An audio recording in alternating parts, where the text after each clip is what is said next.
1959 October 21న Ladakh దగ్గర మన CRPF దళాలు చైనా సైనికులపై వీరోచితంగా పోరాడి 10 మంది అమరులయ్యారు.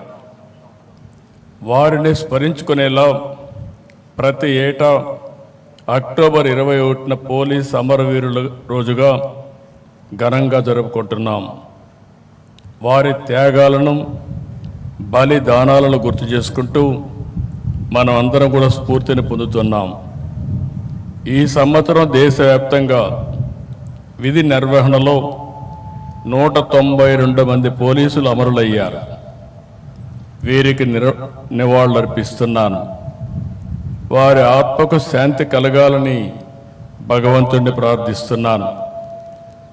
ప్రజల రక్షణ కోసం ప్రాణాలు సైతం పణంగా పెడుతున్న పోలీసులంటే నాకు ఎప్పుడూ గౌరవం ఉంటుంది. మీరు చేసేది కేవలం ఉద్యోగం కాదు, మీరు చేసేది నిస్వార్థ సేవ, దేశం కోసం త్యాగం అని చెప్పి కూడా విజ్ఞప్తి చేస్తున్నాను. లా అండ్ ఆర్డర్, అభివృద్ధి, సమిక్షేమం, ఉపాధి, ఉద్యోగ అవకాశాలు, సుఖ సంతోషాలు, ప్రజలకు భద్రత, ఇవన్నీ కూడా ఒకదానిపైన ఒకటి ముడివడి ఉన్న అంశాలు.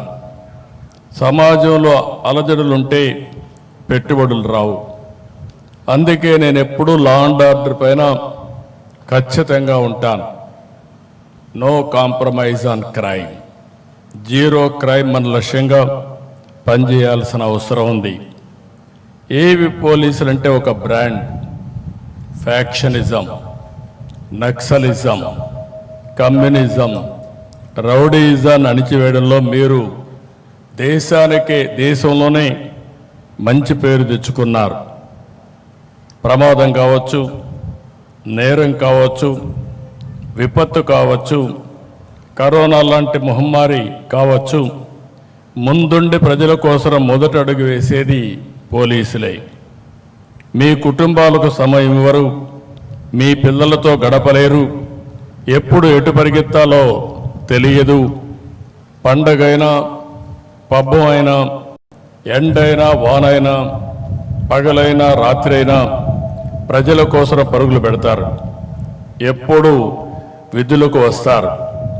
విధుల కోసం కుటుంబాన్ని వదిలి వస్తున్న మీకు తమ సంతోషాలను త్యాగం చేసి మీకు సహకరిస్తున్న మీ కుటుంబ